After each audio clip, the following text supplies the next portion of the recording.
The greatest thing Nigerians accomplished in the last 30 years was electing Muhammadu Buhari as president. If he had lived and died without being president, no one would push back when politicians fall over themselves to deliver tributes and call him the greatest president that Nigeria never had. After 6 years of Buhari's administration and with only 2 more years to go, all is settled about the rhymes and stanzas of Buhari's elegy. Some 30 years from now, people will stone anyone who attaches greatest to any tribute at Buhari's funeral. You may ask if anything is worth the cost of having Buhari as president. Before you do, there is another reason why his election was the greatest accomplishment of the Nigeria electorate in the last 30 years. If Buhari had not been president, if his incompetence had not been exposed to the uninitiated, Nigeria would have continued its zigzag path. The 1 step forward, 2 steps backwards trajectory would have continued unabated. Thus, Buhari helped the unrestructured Nigeria to confront its foreseeable future. That is Buhari's first legacy. Here is Buhari's second legacy. It may not be clear yet to the Fulani people, but Buhari's presidency has damaged them more than any other group in Nigeria. Buhari's inability to have an objective view of what leadership entails in a diverse country like Nigeria and its propensity to side with its Fulani people, even when every donkey could see the bias undermined the Fulani deeply. It diminished whatever legitimate claim they have in what is clearly a fast-moving, degenerative Nigeria's structural change. The Fulani were better off in Nigeria 6 years ago than they are today.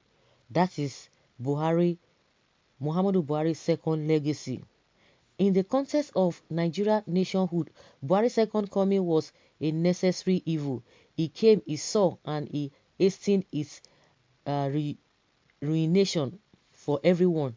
If Buhari had not been president, Nigeria would have been managing. The People's Democratic Party of Goodluck Jonathan and Sambo Dasuki and Desiani Alisi Maduke would have been paying Dangote to rob Otedola, even as the country continued the slide down the valley of death. Buhari accelerated the collapse by taking the country on a bungee jump down the deepest part of the valley using a frayed rope. The rope is breaking. Anyone with functioning ears can hear the splitting threads from miles away, high above the deepest part of the valley. Nigeria barely holds on to Buhari's back. 2 things will happen. Either Nigeria loses its grip on Buhari's back and falls into the valley of death, or the rope rips and both Nigeria and Buhari plunge down the valley. Either way, death is the expected end. The only miracle on the horizon is to get Nigeria to a place where it cannot fight the Igbo and the Yoruba nation simultaneously. In a one-on-one fight, Nigeria may defeat any of its components.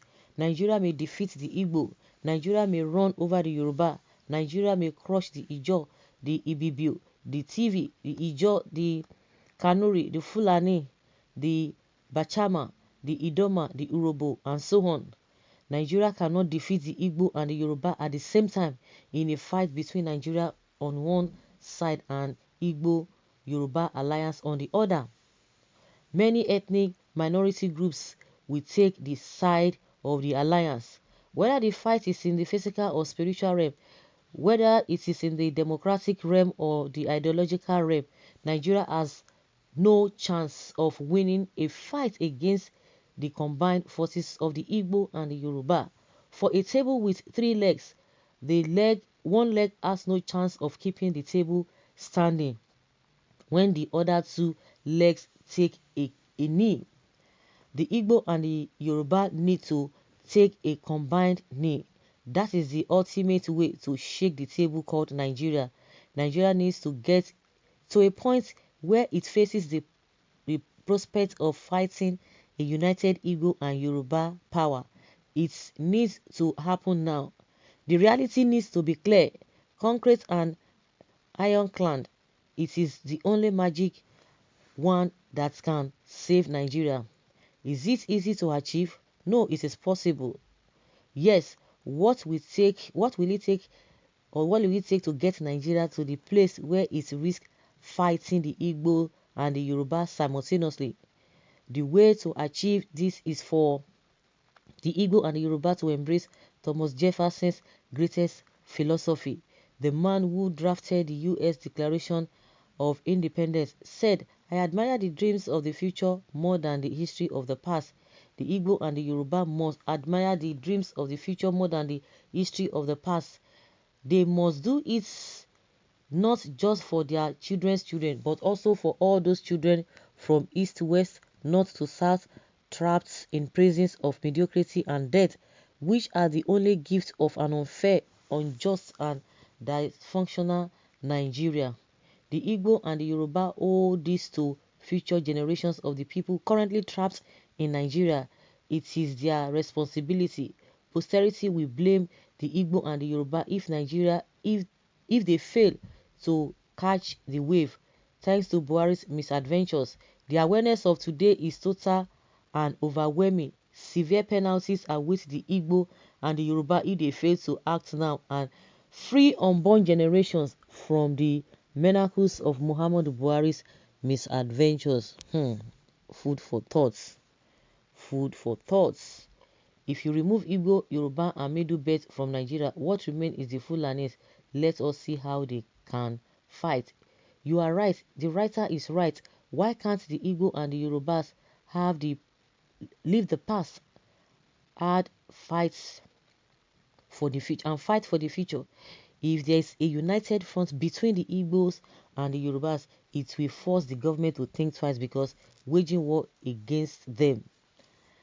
I only pity the Hausas. The Fulanis are minority among them, but they have been enslaved as they are also trying to do to us in the south and Benue. That is why we need to resist them at all costs without minding the sycophants among us who will always go against our resistance. Of course, sycophants among the same people. What about the traitors and saboteurs? God will deal with them. How can that be possible at the same time? Fighting Yoruba and Igbo, even let them combine both Niger and Chadian soldiers, they cannot. Note that they training over 1.5 million soldiers because of Ududua and Biafra secessionists.